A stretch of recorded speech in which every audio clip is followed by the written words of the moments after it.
자, 영국의 이제 인도 통치 시기를 이제 볼게요. 요거와 관련돼 갖고 예전에 브라마 샤마지 운동하고 좀 나왔긴 했지만 거의 안 나왔다 보시면 돼요.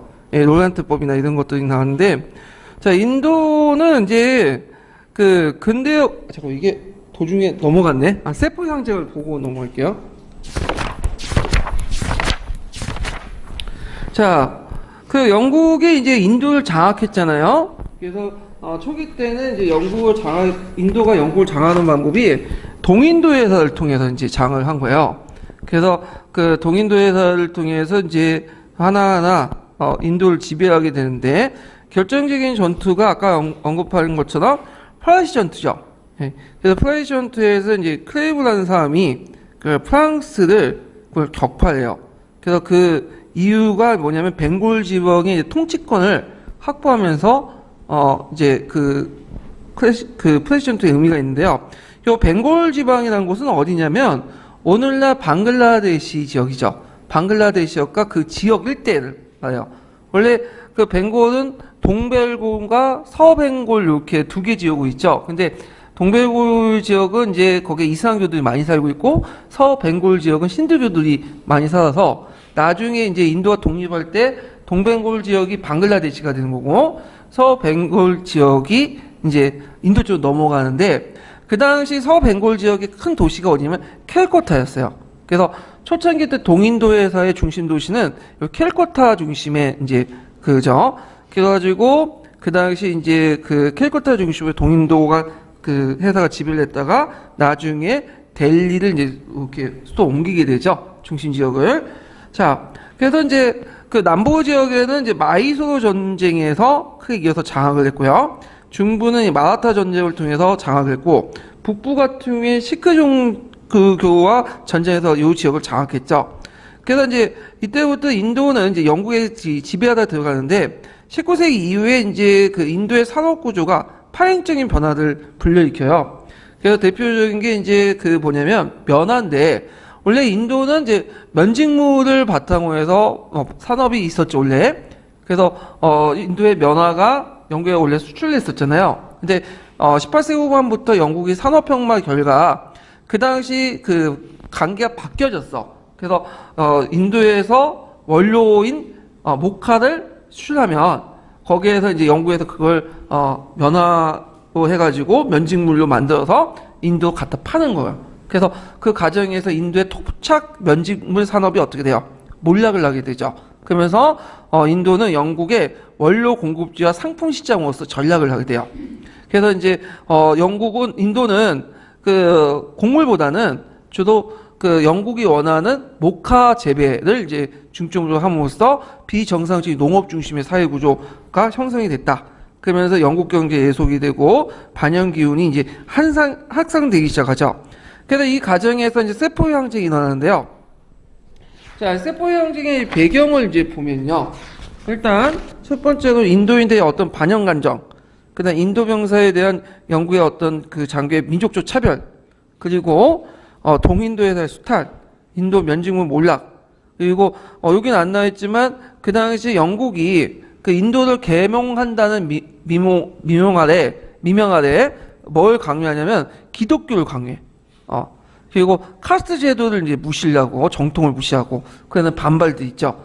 그래갖고 이제 그 직접적인 계기가 됐던 사건이 뭐냐면, 그 당시 영국인들이 이제 기독교 개종이 있고 그 가운데 총을 닦는 기름으로서 그 돼지기름과 소기름을 같이 사용했죠. 세포의 그 총을 닦는 그 기름으로. 돼지고기는 이슬람교에서 부정시하는 그 기름이고요. 그 다음에 소기름은 신들교에서 신성하게 강조하는 거죠. 그래서 요걸 이제 같이 섞음으로써 반발이 불러일으키게 된 거예요. 근데 초창기 때 이게 세포의 중심으로 이제 일어났지만 나중에는 전 계층적으로 확대됐죠. 모든 인도인들이 참여하는. 자, 그래서 이걸 세포의 반란이라고 하기에는 좀 그렇다. 그래갖고 이제 이 명칭에 대해서 이제 인도 내에서 그 뭐냐면 그다지 사용되지 않고 이걸 이제 어떻게 사용하냐면 이제 대반란, 1857년에 반란, 제1차 세계 독립전쟁 이런 말로 쓰게 돼. 그래서 모든 계층이 참여하는 운동이기 때문에 이런 용어가 적합하다. 그래서 예전에 세포의 반란의 용어의 문제점을 한번 지적하고 나왔어요. 그래서 항쟁을 계기로 해서 모든 계층이 참여했기 때문에 세포의 반란이라고 하면 마침 동인도에서 용병이었던 세포이들만 중심해갖고 일으킨 반란이라고 오해할 수 있다. 그래서 예전에 한번 시험 문제 나왔고요. 자, 의인을 보면 이걸 계기로 해서 이제 인도인들의 어떤 최초의 민족운동이 형성이 됐다. 물론 이제 이건 진화론이 됐지만, 자, 그래서 예전에는 앞에 이제 영국에 대항했던 그 운동이 있었어요. 뭐 마이쇼 전쟁이라든지 말라타, 시크. 이거는 각 종교나 지역별로 대항한 거야. 내가 인도인으로서 대항한 게 아니에요. 근데 이것은 뭐냐면 인도인으로서 하나의 정체성으로 대항한 거죠.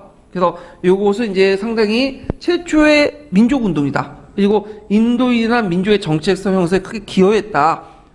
그래서 그 후로는 이제 인도는 이제 인도 대륙의 의미로서 이제 살고 있는 사람은 이제 의미가 바뀌어지게 되죠. 예전에는 인도라는 개념이 없었어요. 근데 이 세포인화를 계기로 해서 이제 인도라는 개념이 형성이 된 거야. 인도 민족주의가 형성이 되고, 그래서 요것을 무슨 민족주의라고 하죠? 대항적 민족주의라고 하죠. 예전에 민족이라는 개념이 없었는데 영국과 항쟁하는 과정에서 신두교를 뭐냐면 믿고 있는, 또 이슬람교를 믿고 있는 인도인이라는 개념이 형성이 된 거야. 이게 상당히 의미가 있죠. 자, 그러면 결과를 볼게요. 세포의 항쟁 결과, 일단은 무굴 제국이 멸망을 하죠. 그래서 인도는 영국의 빅토리아 여왕이 직접 통치하는 제국 바뀌게 되고요. 그리고 또 인도 통치 개선법이 만들어져. 그래서 이제 형식적인 이제 주권을 유지했던 인도가 직접 통치를 하게 된다는 거. 인도 식민지화가 완성이 되고, 그리고 또 하나의 특징은 뭐냐면 이제 본국이 지배를 하면서 동인도 회사의 지배권을 놓게 되고, 이때 동인도 회사가 폐지돼요. 그래서 동인도 회사의 무역 독점권 예전부터 없어졌어요. 근데 이제 동인도에는 인도만 통치하고 있다가 이제 인도 통치 개선법에 의해서 동인도 회사 폐지되고, 뭐냐면 빅토리아 여왕이 인도를 탐계를 겸함으로써 이제 없어지게 되죠. 요거 좀 기억을 해두시면 될 것 같아요. 자, 그 다음에 뒤에 넘어와서 영국의 인도 통치 시기를 볼게요. 자, 영국은 이제 인도를 통치하는 과정에서 두 가지 정책을 했는데, 하나는 뭐냐면 디바이드 룰이라는 정책을 했죠. 분리 통치 시기. 그래서 인도는 이제 크게 이슬람교하고 신두교 나눠져 있잖아요.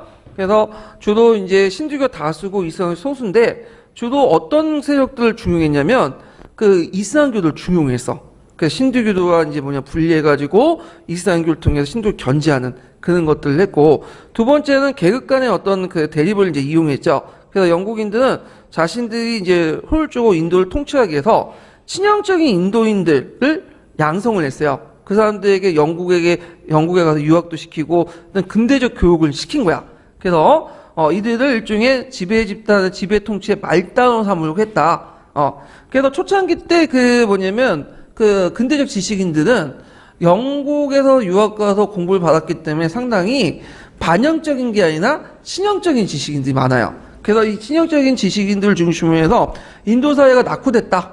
그래서 인도 사회를 좀 먼저 뜯어 본쳐야겠다는 계몽운동이 일어나. 그러니까 우리가 이제 일제시대 때 1920년대 예국 계몽운동 있죠. 그래갖고 실력 양성운동이나 그런 유의 이제 운동들이 등장하게 되죠. 그래서 최초의 그런 운동 중에 이제 하나가 96년 기초대에 나왔던 브라마 샤마지 운동이 있어. 그래서 브라마 샤마지 운동인데, 이 브라마 샤마지 운동은 뭐냐? 자, 신두교의 초기 신앙인 브라마교로 다시 돌아가자. 그래서 이제 이 신두교를 중심으로 해서 인도 민족주의 있죠? 이 민족주의를 확립하자. 이런 계기로 이제 했는데, 요 운동을 추진했던 사람은 이제 어떤 사람이 로이라는 사람이야. 브라마 계급의 로이고, 그래서 브라마 샤마지 운동을 하기 위해서 이제 단체를 만들었죠. 그래서 이제 신두계통의 지식인들을 중심으로 해서 조직한 운동이었다. 자, 그래서 이들이 이제 조직했던 이들이 이제 추구했던 개혁 내용을 보면요. 자, 신두교도의 악습을 폐쇄하는 거죠. 철폐하는 거죠. 그래서 신두교의 우상숭배나 카스 제도를 폐지하고요. 그 다음 의례 중심의 어떤 종교행위를 반대하고, 종교행위들. 그 다음 샤티라는 건 뭐예요? 가부 순사 제도가 있어. 그래서 이런 것도 있고, 유아결혼, 이런 패스트를 개선하고요. 근데 지금 이거 된 건 없죠. 뭐 유아교동 같은 경우에는 인도 같은 경우에는 어린 나이에 결혼하는 사람 되게 많더라고요. 예. 그 다음에 이제 개혁 운동에서 이제 보면 뭐 인권시장, 남녀평등, 언론 자유, 서구학문 도입, 서구식 자유민주주의, 민권사상, 그 여성의 권리 신장 등등 했는데 여기에서 영국의 저항에서 이제 보면 신문에 대한 영국 건열 반대나 그 영국 사법이나 세무 행정의 자유 이렇게 해서 이제 영국의 어떤 통치 시스템을 좀 벗어나서 이제 사법, 세무, 행정에서 독립적으로 운영하자 이렇게 주장했는데 주의할 것은 영국의 저항이 되게 소극적이에요. 그 영국의 지배 체제를 부정하는 건 아니에요. 그래서 영국의 지배 체제를 안에서 나름대로 자치를 확보하고 여러 가지 근대화 운동을 하자는 거야. 그래서 이 운동은 그 뭐냐면 반영적인 운동보다는 약간 친영적인 성격이 되게 강하고요. 이 운동의 의의는 앞에 말한 것처럼 신두교를 중심으로 해서 인도 민족주의가 탄생하는 큰 계기가 됐다. 그래서 인도의 민족은 언제 형성됐어요? 인도의 민족은 세포 향진 과정에서 형성이 됐죠. 민족의 개념은. 근데 이런 인도의 민족이라는 개념을 정치 이념화 시켜갖고 하나의 통합체로 이런 인도 민족주의는 요 운동을 통해서 형성이 되기 시작해요. 그래서 이때 이제 인도라는 민족의 하나를 묶기 위해서는 뭔가 있어야 되죠. 구심체가 뭘로 삼은 거예요? 신지교를 삼은 거죠. 우리처럼 뭐 동이나 언어, 문화, 습관 이렇게 있었던 게 아니잖아. 다양한 민족이나 이런 그것들이 같이 있다 보니까 신지교를 내어서 인도를 통합하려고 했다. 그래서 이 신두 민족주의가 탄생이 되는 배경이 됐다. 이렇게 좀 기억을 해두시면 되겠죠. 자, 인도 국민회의를 볼게요. 자, 인도 국민회의는 초창기 때 인도 국민회의는 다른 지식단체와 마찬가지로 되게 친형적이에요. 그래서 인도 국민회의를 왜 만들었냐면 그 영국 애들이 통치하다 보니까 인도 지식인들 협력이 필요하잖아요. 그래서 친형적인 지식인들로 뭘로 구성한 인도 국민회의를 결성했어. 그래서 초창기 인도 국민회의는 상당히 친형적인 조직이었다. 근데 그래서 거기에서 뭐 반영적인 어떤 목소리를 낸다는 게 불가능했는데 시간이 지나면서 이제 인도 국민회의의 구성원들이 점점 급진파들이 등장해요. 반영적인. 그리고 벵골 분할령을 계기 위해서 바뀌게 되죠. 그래서 인도 국민회의가 친형적인 조직에서 반영적인 조직으로 바뀌었다. 여기 좀 기억을 해두시고요. 그러면 여기에서 이제 중요한 영국 벵골 분할령이 뭐냐? 앞에 얘기한 것처럼 이 벵골 지역이 되게 커요. 우리나라에 한 10배 정도는 돼요. 지역이 한반도에. 그래서 벵골이 되게 이제 두 개 지역으로 나눠졌다고 했죠. 동벨골과 서벨골. 그래서 동벨골은 이제 이슬람교도들이 많이 살고, 그다음 서벨골은 신두교들이 많이 사는데, 자, 그래서 이제 영국이 통치하기 편하게 이 지역을 두 개로 나누겠다. 이렇게 선포한 거야. 그러니까 이제 이거에 대해서 이거는 영국의 분리 통치의 일환이다 하면서 인도 국민회의 내에서 티라크를 중심으로 해서 반대 운동이 일어나기 시작한 거야. 그러면서 이제 반발이 크니까 이것이 이제 확대되니까 나중에 영국 총독부에서 이거 너무 반대가 심하니까 안 되겠다 해서 철회를 내요. 그러니까 심지어 인도 국왕이 와갖고 영국 국왕이 와갖고 약속까지 해. 그래서 결국에 철폐됐던 사건이 그 벵골 분할령인데, 자, 이 과정에서 이제 그 4대 강령을 내세웠죠. 4대 강령은 뭐예요? 스와라지, 스와데시, 영국 상품 배척, 민족교육 외워두세요. 그래서 스와라지는 자치, 스와데시는 국상품 애용하고 그 대신에 영국 상품을 배척한 보이콧 운동하고, 그 다음에 민족교육을 강조했다. 그래서 이거 외워두시고요. 자, 그 다음에 이제 인도의 독립과정을 볼게요. 인도의 독립과정. 자, 1차 세계대전이 일어나니까 그 다음에 영국은 육군병력이 필요했어요. 영국 같은 경우에는 해군력은 강하지만 뭐가 약해요? 육군이 약하죠. 그래서 이제 그 영국에서는 이제 세계 지배를 할 때 육군은 누굴 이용했냐면 인도인들을 많이 용병으로 고용을 했거든요. 그래서 영국 같은 경우에는 1차 세계 참여하니까 그때 이제 많은 육군 병력이 필요했고, 그것을 이제 어디에서 착출했냐면 인도에서 착출했는데, 문제는 인도에서 이제 강제로 이렇게 착출해버리면 진용하면 힘들잖아. 그러니까 이제 민족 지도자를 불러서 뭐라고 이제 했냐면 너희들이 그 자발적으로 이렇게 참여할 경우에는 나중에 승리한 후에 너희들 자치를 어느 정도 보장해 주겠다. 약속을 한 거야. 그래서 이제 간디나 이런 사람들이 이제 영국의 약속을 믿고 어떻게 해요? 곳곳에 돌아다니면서 이제 참여해라. 독려를 냈죠. 많은 사람들이, 많은 그 인도 전문인들이 그 자발적으로 참여를 했어요. 근데 문제는 1차 세계대전이 끝나고 나서 영국이 그 약속을 들어줬어요, 안 들어줬어요? 안 들어줬죠. 자치권을 준다고 하지만 실제로 형식적인 거야. 실제로 자치권을 준 게 아니죠. 자, 그러니까 이제 이거에 대해서 이제 반발하면서 요 곳곳에서 그 뭐냐면 인도인들 반발이 많으니까 영국 총독부에서 만든 법이 뭐냐면 1919년에 로렌트법이죠. 이거 외워두세요. 로렌트법은 뭐냐면 인도인들을 영장이나 체포 없이 영장이나 재판 없이 체포 구금할 수 있도록 하는 거고 언론 사상 집회의 자유를 막는 법이에요. 이게 로렌트법인데 자 그래서 이제 이거를 통과하니까 인도인들이 파업으로 저항을 하게 돼요. 곳곳에서. 그래서 이제 저항 운동이 일어나기 시작했고 그래서 이제 이 과정에서 이제 간디가 부각이 되죠. 간디가 이제 그때 펼쳤던 운동이 뭐냐면 그 사티아그라 운동이 있어. 그 간디가 이제 아이고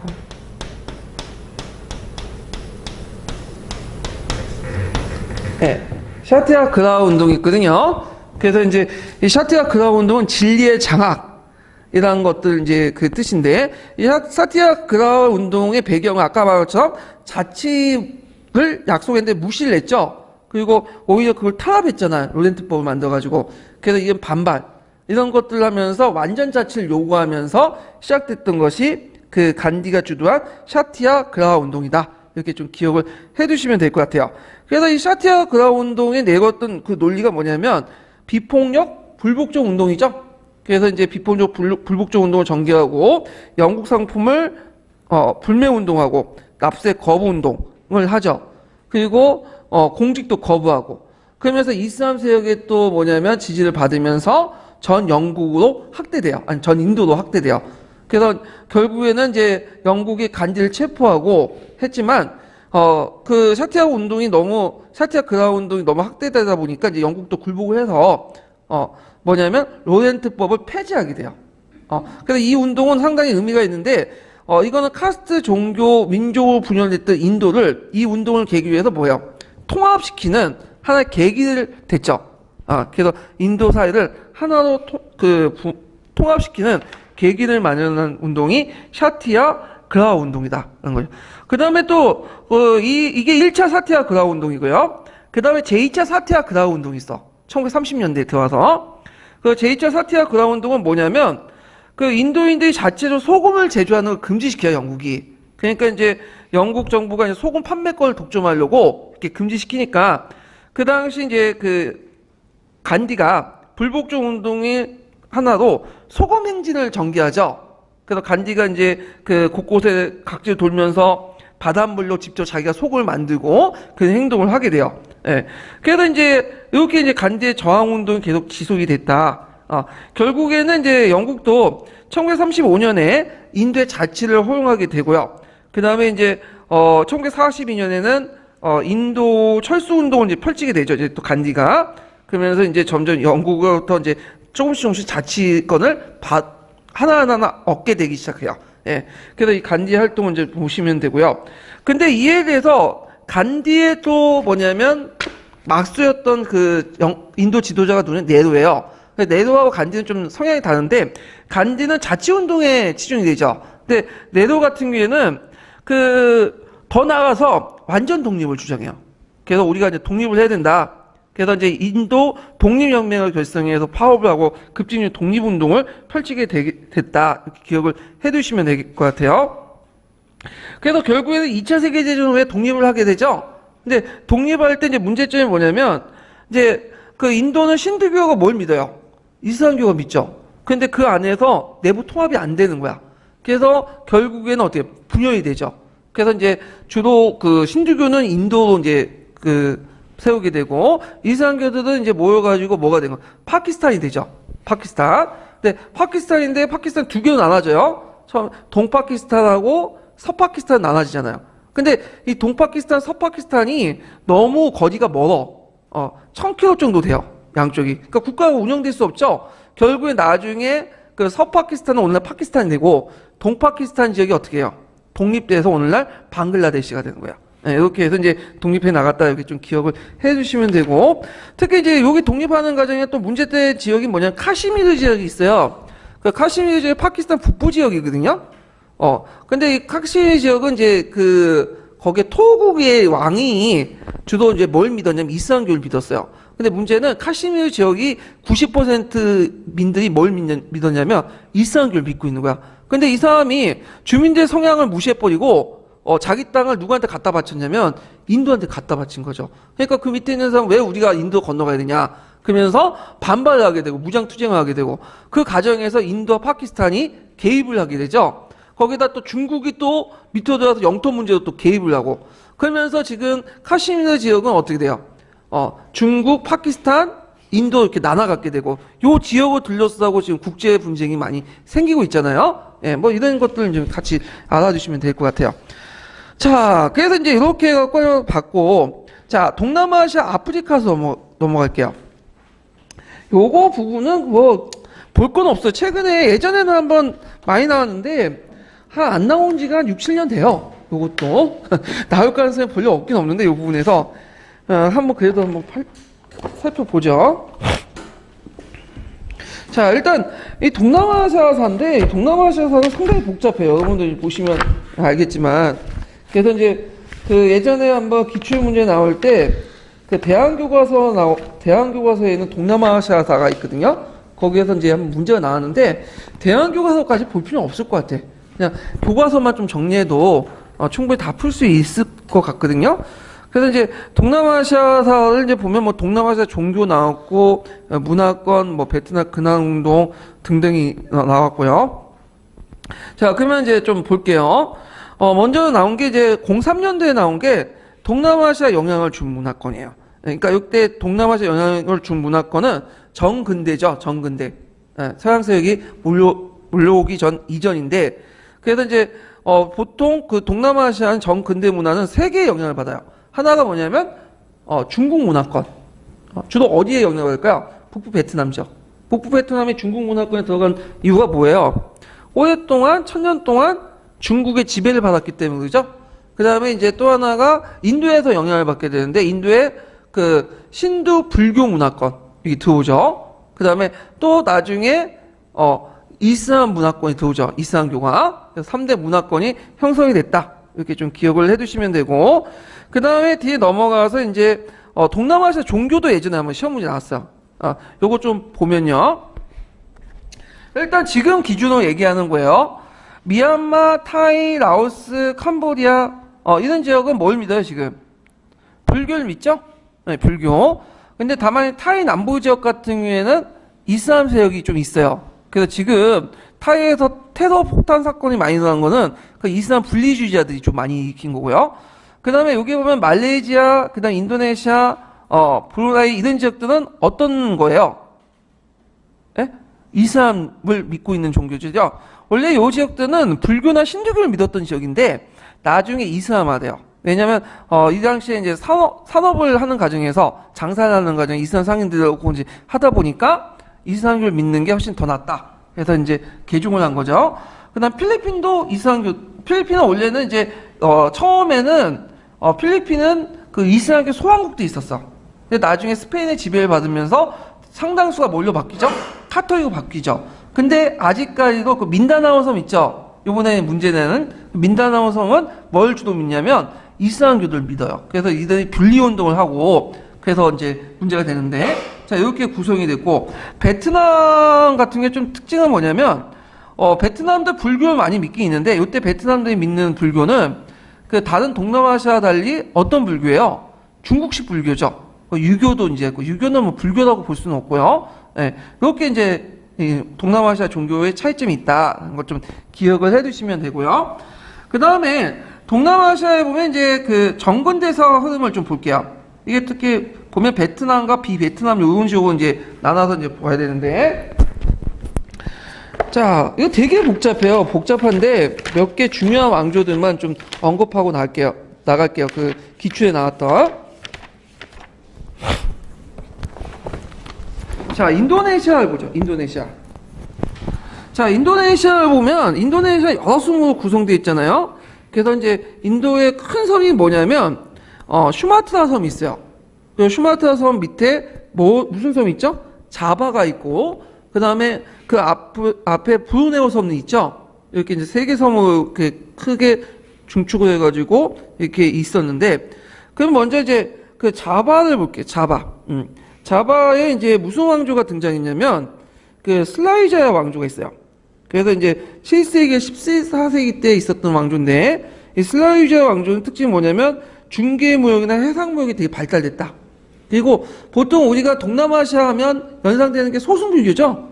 근데 슬라이자 왕조에서는 소승불교를 받아들인 게 아니라 대승불교를 받아들여요. 이게 예전 기춘문에 나왔던 건데, 그래서 이제 대승불교와 신도를 수용하고, 그 다음에 구법승이 왕래했고요. 우정 같은. 그 다음에 사이데드 왕조가 그 밑에 있었어요.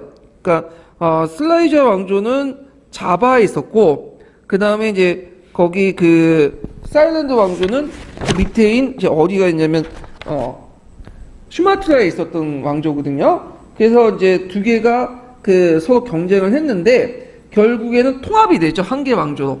예. 그래서 이제 슬라이자 왕조 통합이 됐다. 그리고 거기에 이제 사일랜드 왕조의 또 유적지를 보면 보로부르 유적지가 있어요. 이것도 외워두세요. 예전에 기출문제 나왔는데 이것도 소승불교 유적지가 아니라 무슨 불교 유적지죠? 대승불교 유적지야. 그래서 인도네시아는 지금은 이슬람 세력이지만 예전에 불교, 신도를 많이 믿었는데 불교가 소승불교가 아니라 대승불교였다. 요거 꼭 기억을 해주시면 될 것 같아요. 자, 그 다음에 이제 그 내용을 보면요. 제가 좀 말을 잘못했는데 슬라이자 왕조가 자바에 있었던 왕조가 수마트라 왕조고요. 예. 그 다음에 거꾸로예요. 사이데드 왕조가 자바에 있었던 왕조예요. 근데 나중에 이제 슬라이자 왕조가 사이데드 왕조를 통합을 하게 되죠. 한 개의 왕조가 된 거예요. 예, 좀 바꿔서 좀 생각을 해주세요. 저도 잠깐 헷갈렸는데 그 다음에 이제 그 등장했던 또 왕조 중에 특징이 뭐냐면 마자피아 왕조가 있어요. 마자피아. 이 마자피아 왕조는 그 수마트라하고 동자바 지역을 이제 통치했던 왕조인데 정치적으로 보면 원의 침입 이후에 등장했던 왕조예요. 이게 이제 시험 문제 나요.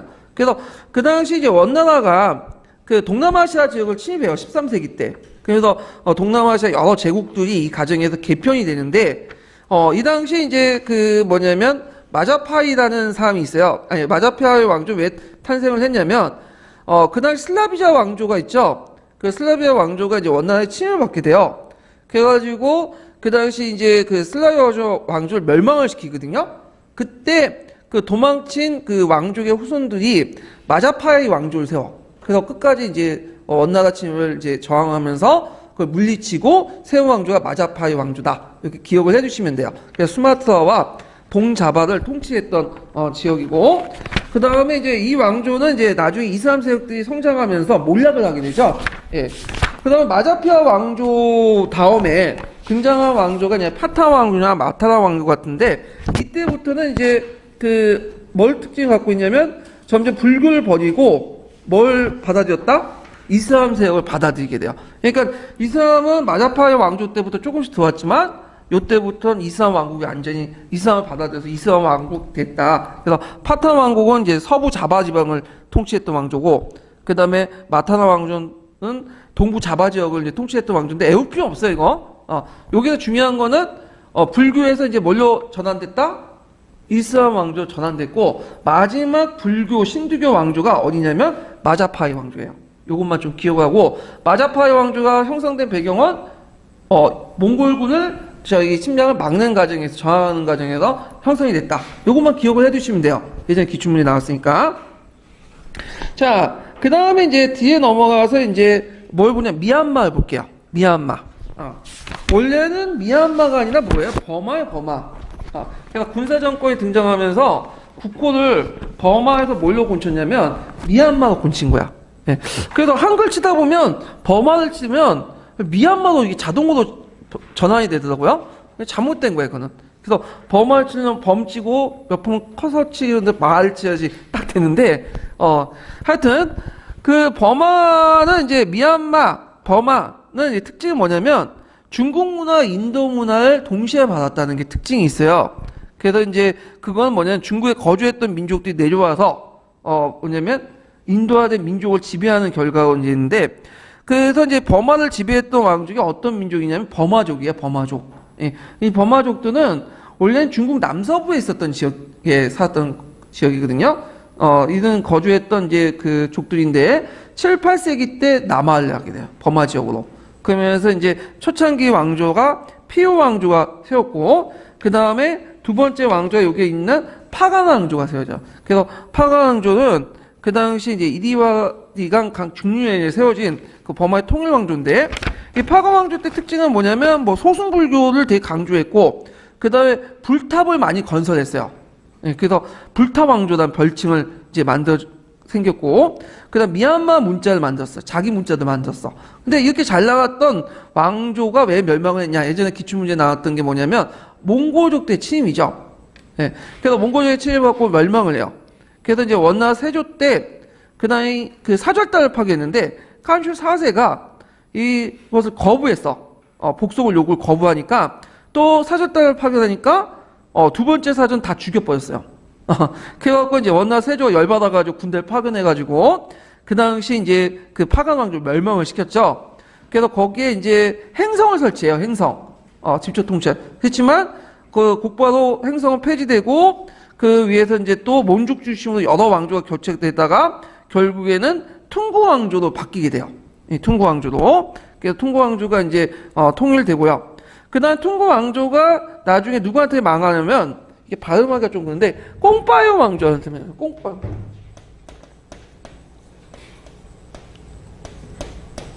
네, 꽁빠웅이라는 왕조가 있어. 꽁빠웅이라는 왕조가. 이 꽁빠웅 왕조가 18세기 때 등장하거든요. 이게 미얀마의 마지막 왕조예요. 미얀마에. 그리고 나서 이제 이 사람이 이제 어디까지 공격하냐면 타이에 보면 아유티아 왕조 있죠. 이 아유티아 왕조 멸망을 시켜요. 그리고 이제 승리를 하게 되죠. 그렇지만 이제 다시 아유티아 왕조에서 멸망을 했지만 거기에 짜크리 왕조가 당시 등장하죠. 그래서 독립을 하게 되고, 그래서 결국에는 미얀마는 그 영국의 패배해서 인도의 한 주로 전락을 하게 돼요. 예. 자, 그 다음에 이제 타이를 보죠. 타이. 이 타이도 미얀마와 마찬가지로 그 뭐냐면 중국 문화와 인도 문화를 같이 받아들였어요. 왜냐하면 이 타이족들이 원래 어디에서 건너온 민족이냐면 중국 남서부 쪽에서 운남성 일대에서 있었던 민족이거든요. 그래서 이동해갖고 이제 타이라는 나라를 이제 세우게 되는데, 자, 타이족이 세웠던 첫 번째 왕조가 뭐냐면 수고타이 왕조예요. 수고타이. 그래서 이 수고타이 왕조는 13세기 때 그 왕조인데, 이 수고타이 왕조의 특징은 뭐냐면 보통 이제 앞에 설명한 이제 그 파가 왕조나 마자파의 왕조, 그 다음에 이제 뒤에 설명한 이제 캄보디아의 그 왕조들은 되게 그 몽고하고 뭐예요? 되게 적대적이죠? 협력한 게 아니에요? 근데 이제 이 수고타이 왕조는 몽고와 상당히 협조적이야. 그래서 몽고와 협조적이고 몽고의 힘을 빌려가지고 세워진 왕조야, 이 왕조는. 침묵적인 성격을 갖고 있다. 다른 왕조와 달리. 그래서 이제 원의 침입 후에 등장했다는 거는 원나라 침입을 받았던 게 아니라 원나라의 침입 후 뭐냐면 동남아시아에 약간 공백 상태에 있을 때 이 타이족들이 수고타이 왕조를 세웠고요. 그 다음에 이들이 또 원나라와 또 손을 맺었어요. 그래서 원나라 입장은 이 수고타이 왕조를 통해 누굴 견제하려고 했냐면 그 당시에 캄보디아에 있었던 어떤 왕조를 견제하려면 그 캄보디아에 앙코어 왕조가 있었어요. 그 앙코어 왕조를 견제시키려고 했던 거거든요. 그래서 원래 이 앙코어 왕조는 이제 수고타이 왕조, 근데 원래 앙코어 왕조는 타이족을 지배하고 있었다가 나중에 그 뭐냐면 수고타이 왕조가 앙코어 왕조부터 독립하게 돼요. 결국에는 이 앙코어 왕조 누구한테 멸망하게 돼요? 이 수고타이 왕조한테 멸망하게 되죠. 그래서 지금도 그렇지만 버마 그 타이하고 캄보디아는 사이가 안 좋아. 예전에. 그래서 가깝고도 먼 나라죠. 우리 한일 관계처럼. 예. 자, 하여튼 이 수고타이 왕조 때 이제 특징은 뭐냐면 소승불교를 수용을 했고요. 그 다음에 최초로 이제 크메르 문자를 이제 개조해갖고 타이 문자를 제작했다. 이렇게 이제 보시면 돼요. 자, 그래서 이제 타이는 나중에 수코타이 왕조는 앙코어 왕조를 붕괴시켰지만 건축 등에서 앙코어의 문화에 큰 영향을 받았고 한때는 앙코어 왕조의 또 지배를 받았던 민족이죠. 자, 그 다음에 수코타이 왕조가 다음에 등장한 왕조가 어떤 왕조냐면 아유티아 왕조예요. 이 아유티아 왕조는 예전에 어떻게 해서 문제 나왔냐면 정화의 대원정 때 존재했던 왕조가 아유티아 왕조죠. 그래서 이제 아유티아 왕조의 이제 특징을 보면요, 수코타이 왕조를 멸망을 시켰고요. 주변에 이제 미얀마, 캄보디아 투쟁 속에서 성장을 했고, 결국에는 아까 말한 것처럼 그 미얀마의 꼼빵 왕조에 멸망을 해요. 예. 그래서 이제 거기에 중국식 제도를 많이 도입을 했거든요. 그래갖고 이제 뭐 문무 간을 구분을 통해 6개 부서 중심 운영하고 등등 중국식 제도를 많이 등용을 했다. 그래서 수고타이나 아유타야 같이 이제 이런 왕조든 타이족 왕조든 인도적 성격도 갖고 있지만 어떤 요소도 있다? 중국적 요소도 같이 있다는 거야. 버마족과 함께. 왜냐하면 원래는 어디에 있었던 민족이에요? 중국에 있었던 민족이에요. 이 민족들이 남아에서 세웠던 것이기 때문에 그렇죠. 그 다음에 이제 그 아유타야 왕조가 멸망하고 나서 그 당시 이제 등장하는 왕조가 뭐냐면 짜크리 왕조죠. 그래서 이 짜크리 왕조는 방콩 왕조라고 하는데 앞에 이제 미얀마인들을 쫓아내고 라마 1세가 성립한 왕조야. 오늘날 타이 왕조죠. 타이 왕조. 네, 이렇게 이제 연결돼요. 자, 그 다음에 이제 또 볼 게 물라카 왕국이 있어요. 15세기 때 물라카 왕국인데 15세기 때 물라카 왕국은 어디에 위치하냐면 말레이 반도 끝에 위치했어. 말레이 반도. 그 말레이 반도는 물라카 해협이 있죠. 이 물라카 해협의 요충 지역이에요. 그 당시 해상 교통에. 그래서 그 당시 말레이 반도와 서수마트라 일부를 점령했고요. 최초의 이슬람 왕조였다. 이슬람으로 개종을 했죠. 그래서 이제 교육 과정에서 보면 명가 조공을 했고, 그래서 정화의 원정 때 그 말레이 반도에 있었던 왕조가 이 물라카 왕국이에요. 물라카 왕국이었고, 그래서 인도의 면직물을 중개했고, 향료를 수출했고, 남중국해와 인도의 교육을 연결했던 중개무역지가 크게 번성했다는 거죠. 근데 이 물라카 왕국은 여기가 중요한 요충지이다 보니까 서양 열강대 공격을 받게 돼요. 그래서 이 물라카 왕국 언제 멸망했냐면 포르투갈에서 멸망하게 돼. 근데 포르투갈은 또 누구한테 쫓겨나냐면 네덜란드에서 쫓겨나고요. 네덜란드는 또 여기를 누구한테 쫓겨나? 영국이 또 여기 장악하면 쫓아내버리죠. 그래서 말레이 반도 일대가 뭐냐면 영국의 지배를 받게 돼요. 말레이 반도, 그 다음에 버마, 인도 이렇게 연결되는 거죠. 예. 자, 그래서 있고, 그래서 나중에 이제 말레이 반도가 독립되죠. 말레이시아도. 그리고 나서 말레이시아에 이제 하교들이 많으니까 이 하교들을 따로 같이 사는 걸 거부하고 따로 저희 싱가폴리아 섬 있죠. 싱가폴리아 섬을 떼줘가지고 독립을 시켜준 거야.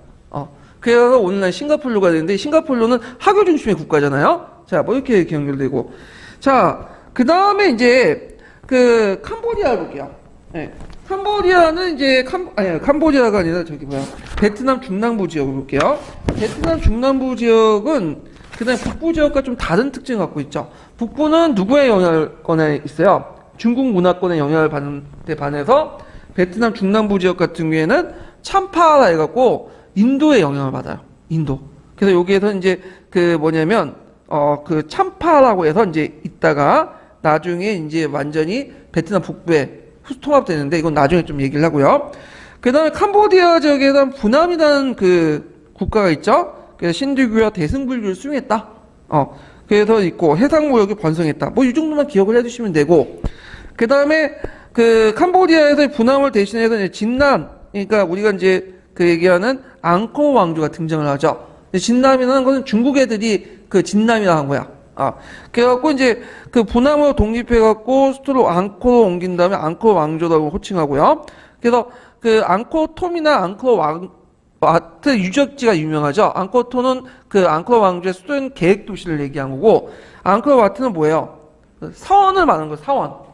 원래 앙코어 와트 사원은 그 불교 사원이 아니라 주로 신두교 사원이었다가 나중에 불교 사원으로 바뀌게 된 거고요.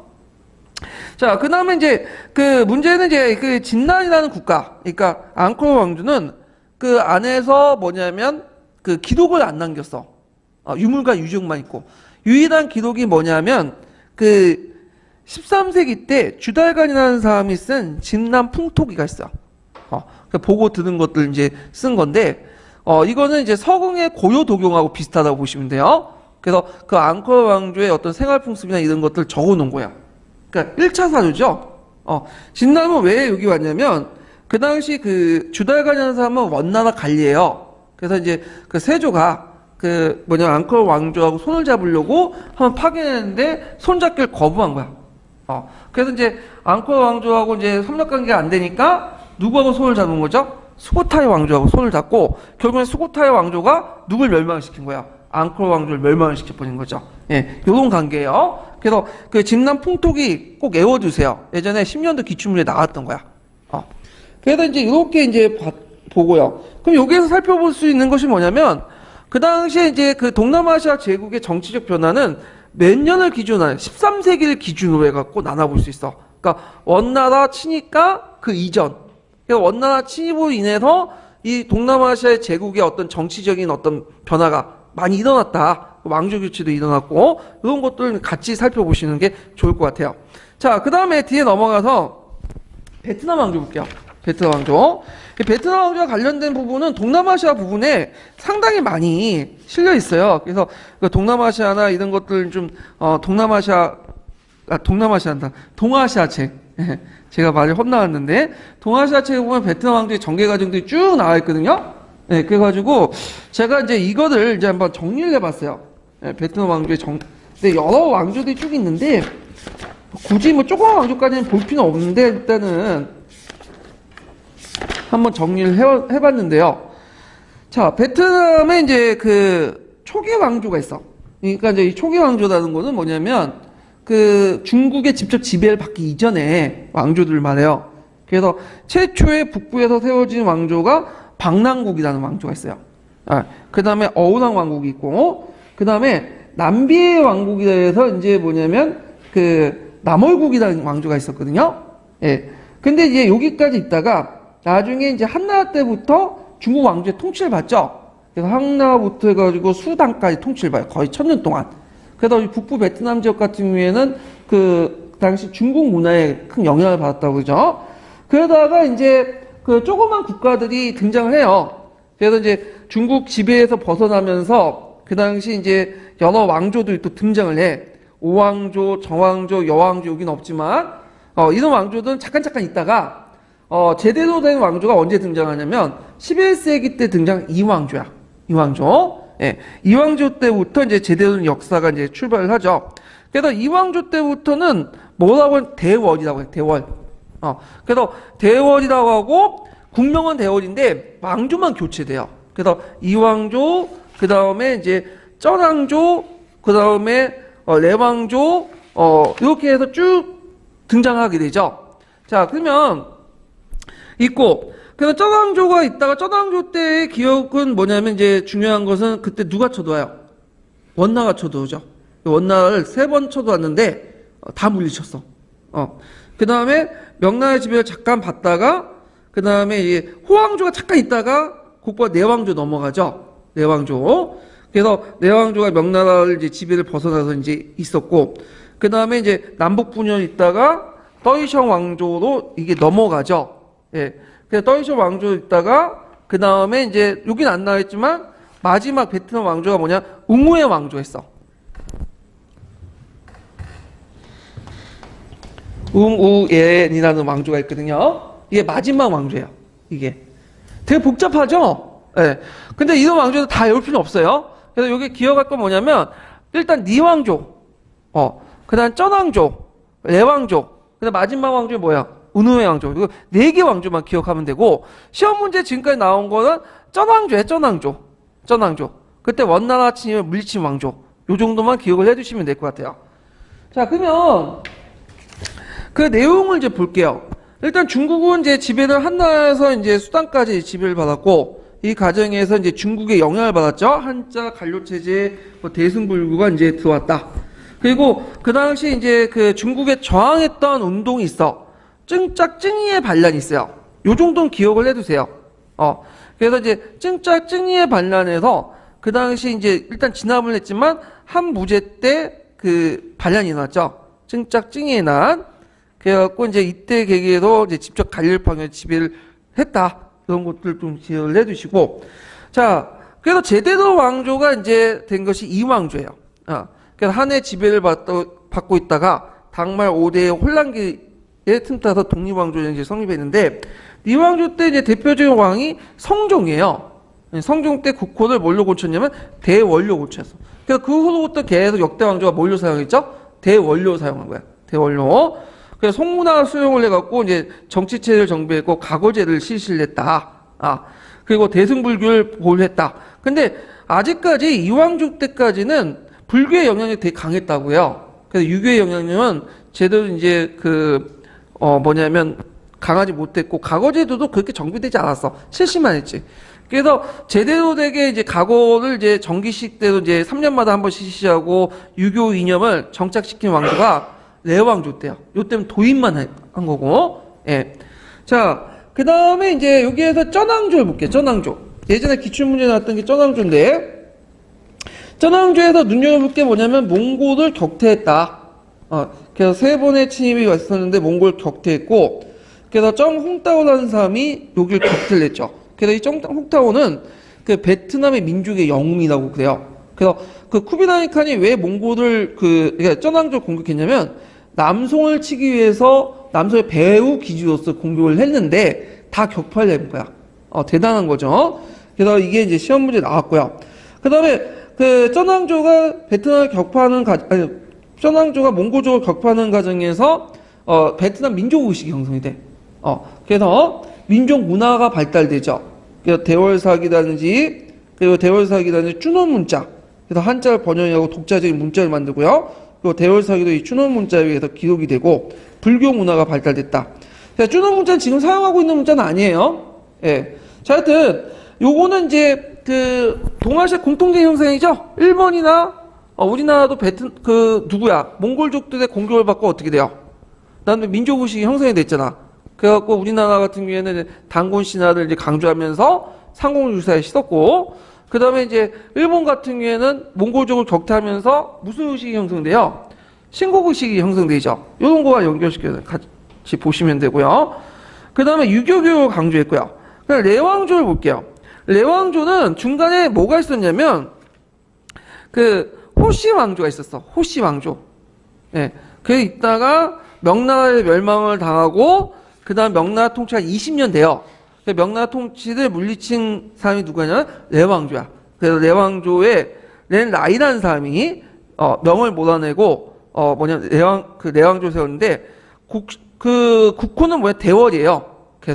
그렇지만 이제 왕조가 바뀌기 때문에 내왕조라고 이제 하는데, 자, 내왕조는 그 명나라를 물리치면 세운 왕조지만 중국과의 조공채권 관계는 계속 유지가 됐어요.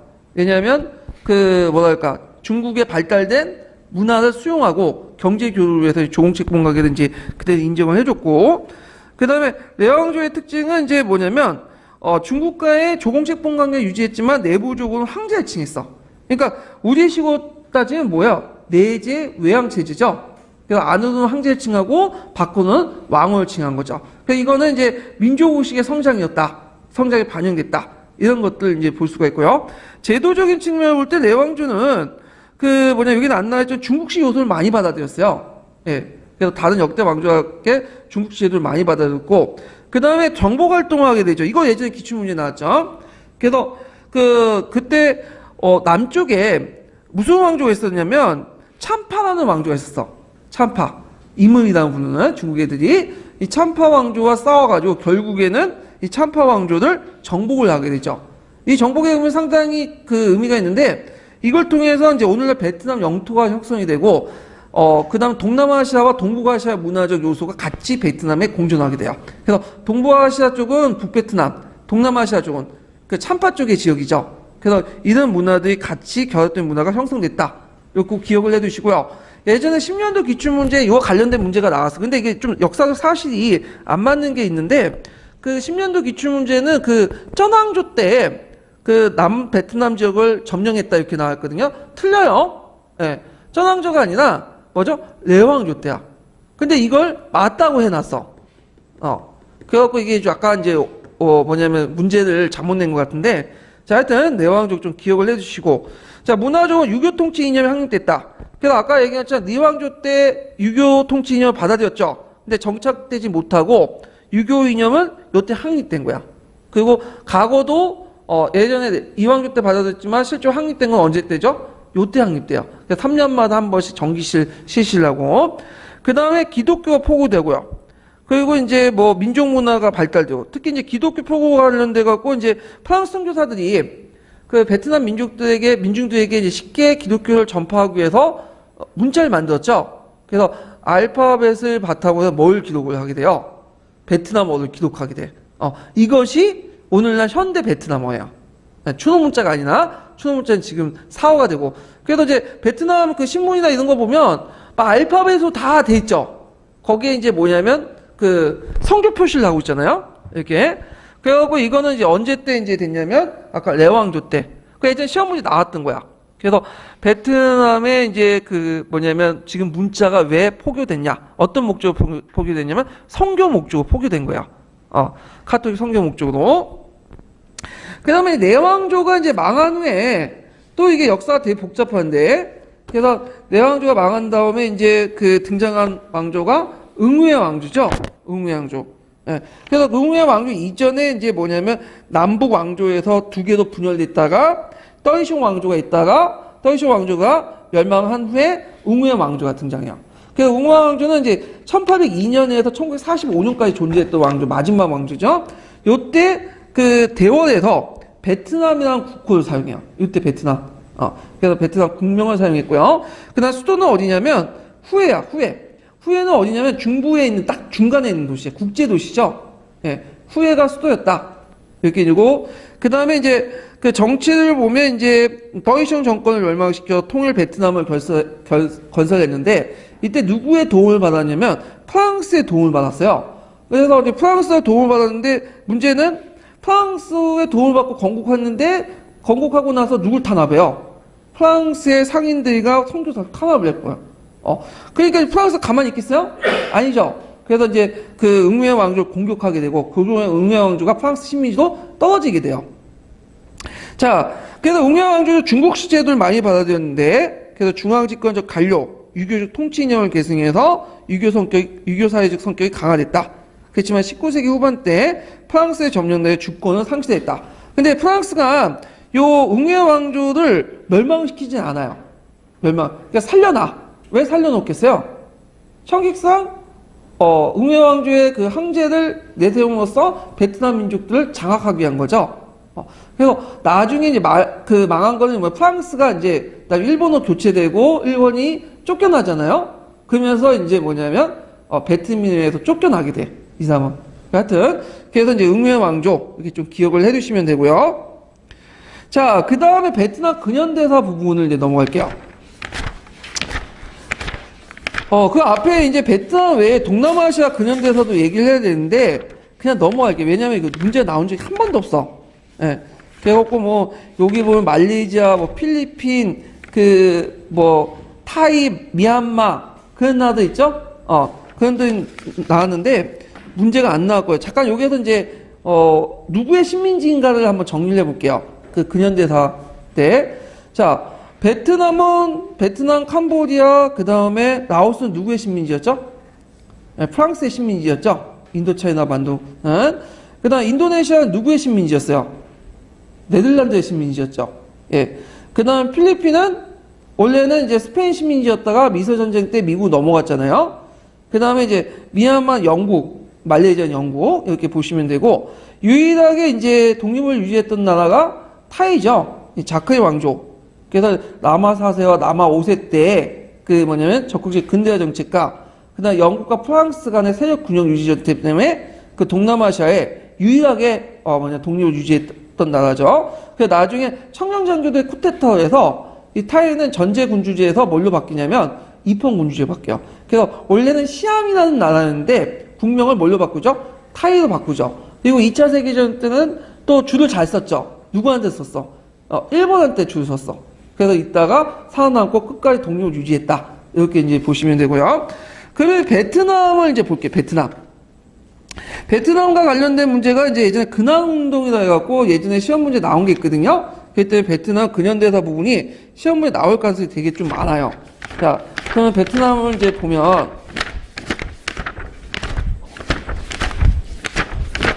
자, 베트남은 이제 프랑스부터 이제 식민지배를 받게 되는데 그 베트남에 이제 그 프랑스가 왜 베트남하고 이제 프랑스가 왜 충돌했냐? 선교사 문제죠. 그래서 선교사를 받게 하니까 기독교를 이제 포교를 금지하니까 이제 나폴레옹 3세 때 그 함대를 파괴해서 호지민을 점령하게 돼요. 그래서 제1차 사이공 조약을 맺게 되고 그걸 계기로 해서 이제 점점 조금씩 뭐냐면 베트남을 하나하나 먹게 되죠.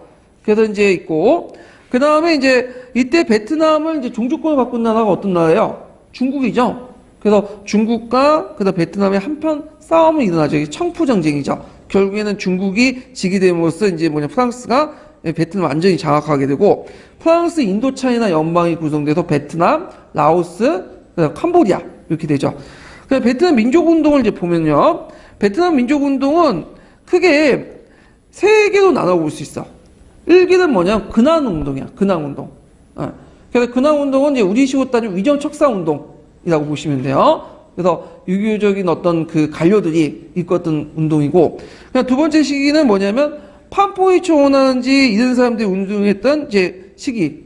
근데 계몽 지식인들이 이끌었던 시기고요. 세 번째 시기가 뭐냐면 그 사회주의자들 있죠. 사회주의자들, 호지민 같은 사회주의자 이끌었던 시기. 이렇게 이제 볼 수 있는데, 먼저 살펴볼 것이 이제 근황운동이에요.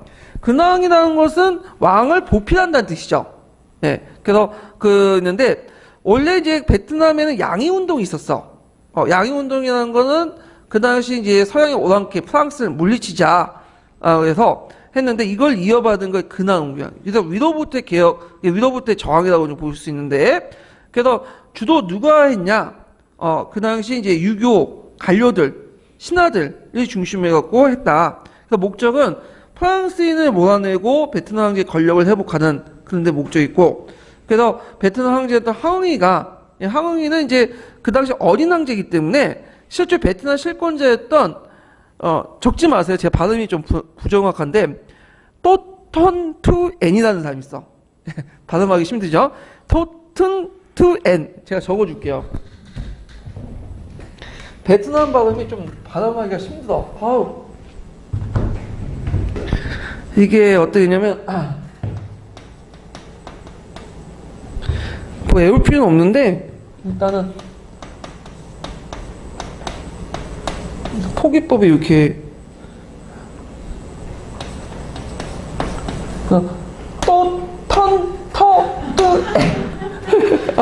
그래서 이 사람이 있어요. 그래서 이 사람이 실권자로서 이제 어린 황제였던 황제를 내세워서, 어린 황제를 내세워서 일으켰던 것이 뭐냐면 근황운동이었다. 그래서 유교 지식을 중심의 반프랑스 운동이었지만 조직력이 부족했고요. 일단 고치세요. 이건 직자죠. 조직력. 프랑스 해외 전체로 실패를 하게 되죠. 그래서 1세대 저항운동, 이게 근황운동이고요.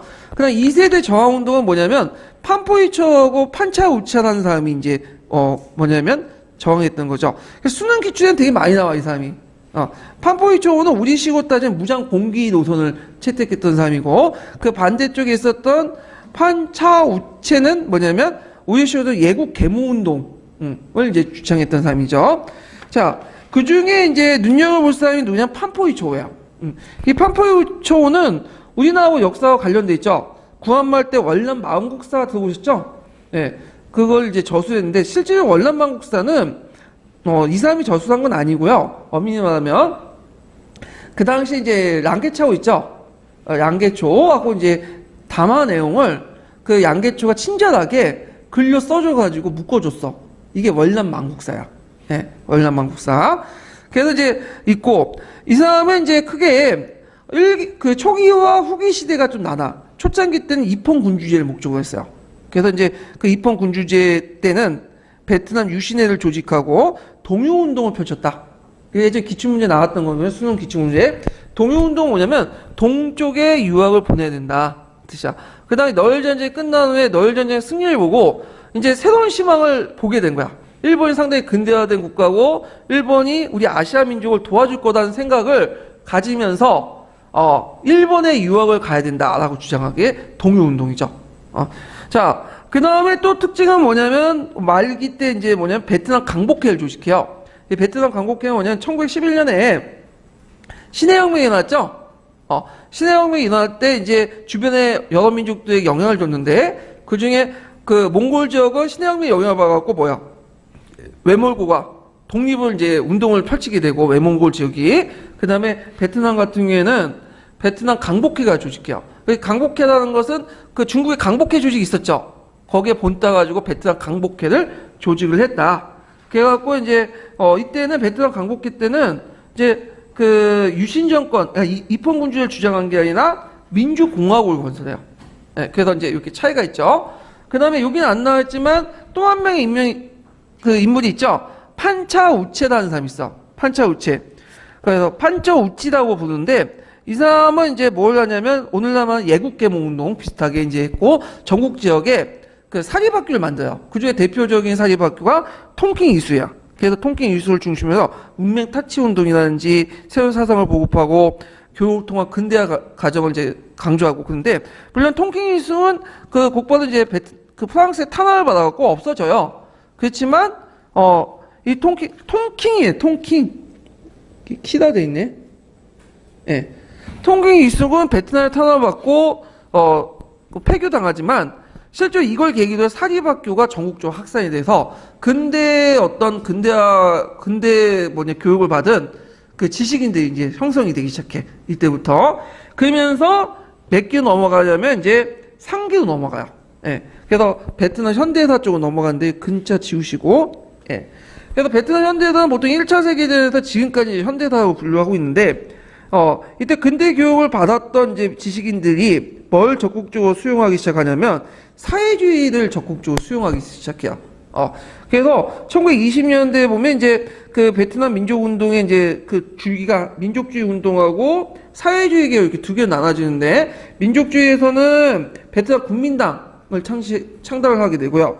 사회주의 계열에서는 호치민 아시죠? 호아저씨. 베트남 사람들은 이제 그 호치민을 호아저씨라고 부르는데 이 사람이 베트남 청년 동지회를 결성하죠. 그리고 이게 나중에 발달돼서 베트남 공산당으로 발전돼요. 예, 베트남 청년 혁명 통지회가 결성이 된다. 그래서 이제 요거 기억을 해두시면 되고요. 자, 그 다음에 여기 뒤에 넘어 2차 세계대전 때는 이제 일본이 쳐들어오잖아. 원래 일본이 이제 쳐들어온 배경을 보면 그 프랑스가 비시정부가 세워졌죠. 독일이. 프랑스를 점령하고. 그리고 나선 프랑스 비시정부 안에 이제 베트남이 이제 그 신민당국이 들어가게 돼요. 그러면서 그다음 삼국동맹을 이용해서 일본군이 베트남을 군대를 진주하게 돼. 그리고 나서 또 더 나가서 뭐냐면 베트남을 아예 장악을 해버리죠. 일본인들이. 그래갖고 이제 2차 세계대전 때 이제 베트남은 일본군의 지배를 받게 되는데 일본군은 프랑스보다 더 엄격하게 막 약탈하죠. 그래서 그 베트남을 일종의 후방 지원 기지로 이용해갖고 쌀 같은 것도 약탈하고 물자도 약탈하고 그래서 안 되겠다 해가지고 그 당시 이제 그것에 대항하고자 그 당시 호지민을 중심으로 조직한 동맹이 뭐냐면 베트남 독립동맹이죠. 이걸 줄여서 뭐라고요? 베트민이라고 하죠. 자, 베트남 독립동맹은 그 공산당 중시로 베트남 공산당 중시로 조직을 했지만 거기에 우익 조직도 같이 합치는 거예요. 그러니까 우리 식으로 좌우합작 연합이에요. 그래갖고 이제 2차 세계대전 중에 결성해서 강범위한 민족주의 세력과 사회주의 세력 결합을 해갖고 반일본 저항 운동을 했다. 그래서 결국에는 이제 일본이 항복한 후에 베트민을 중심해서 뭘 선포했냐면 베트남 민주공화국을 선포를 했어. 그러니까 이제 이걸 선포하니까 프랑스가 가만 안 있죠. 프랑스가 이제 그 예전에 일본한테 잃었던 영토를 다시 회복하려고 해요. 그래서 이제 복귀 정책이라고 하거든요. 그래서 예전에 이제 그 아프리카, 아시아 그 지역들을 2차 세계대전 때 잠시 잃었는데 이것을 다시 예전처럼 프랑스가 장악하려고 해. 그 과정에서 이제 프랑스가 이제 그 베트남 민주공화국을 인정하지 않고 군대를 파견하고 그 다음에 그 과정에서 그 누굴 내세웠냐면 그 당시 물려났던 전황제였던 바오다이를 수반으로 한 계대 정부를 만들죠. 그러니까 이거에 대해서 이제 뭐냐면 가만히 있지 않는 그 베트남 호지민 군대가 싸움이 일어나게 돼. 그러면서 둘이 이제 싸우는데 어느 전투에서 격파해요? DMBF 전투에서 격파하죠. 이때 DMB 전투는 되게 유명한 전투예요, 이거는.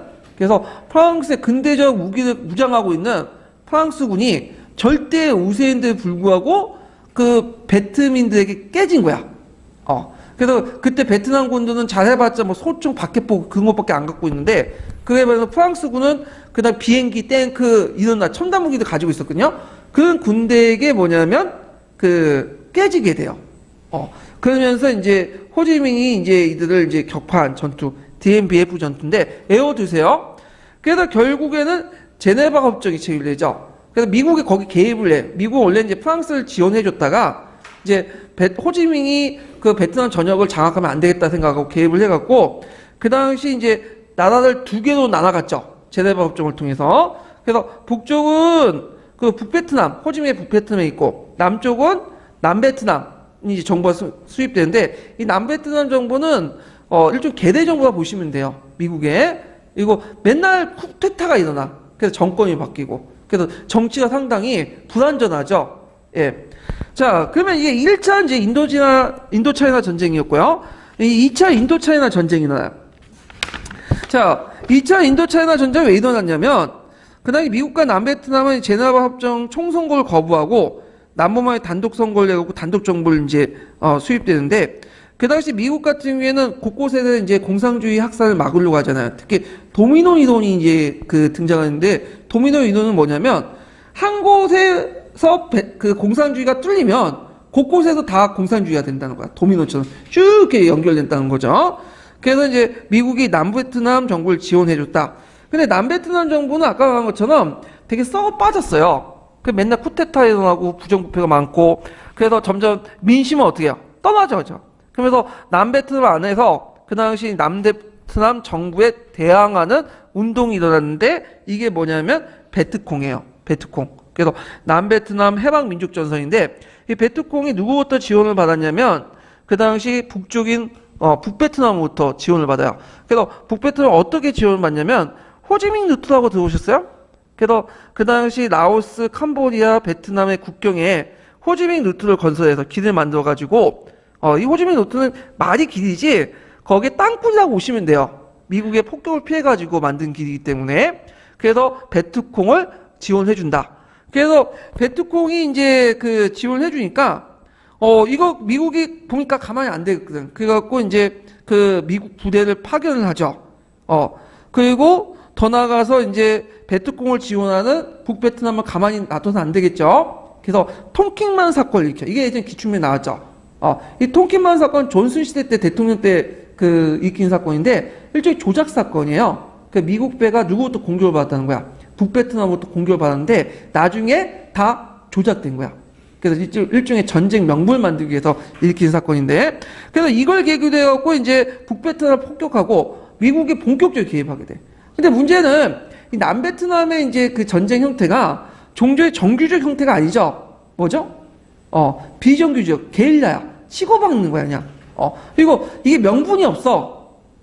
공산주의 세력을 확대한다고 하지만 대부분 국민들은 베트남 국민 누굴 지지해요? 호지민 정권을 지지하거든. 북베트남을.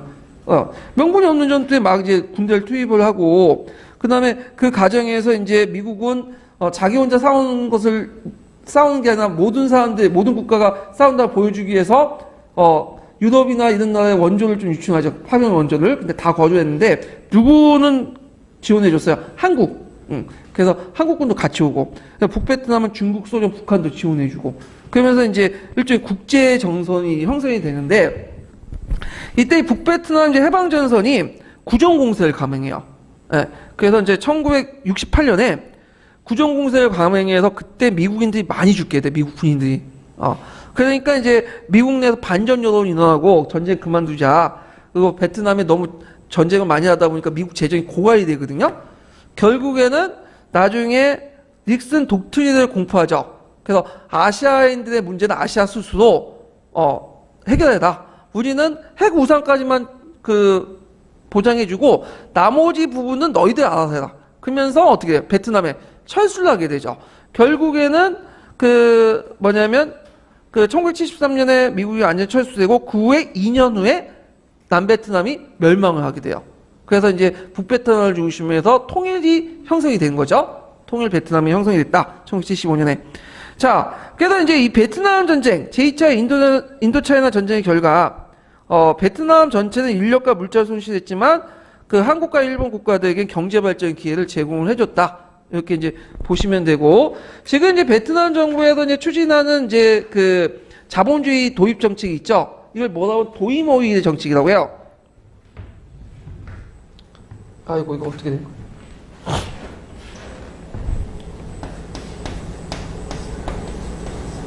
예, 도의모의라는 정책을 이제 펼치게 되거든요.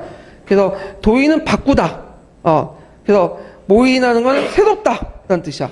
이 도의모의 정책을 통해서 이제 그 자본주의 개혁 정책을 펼치기 시작했고요.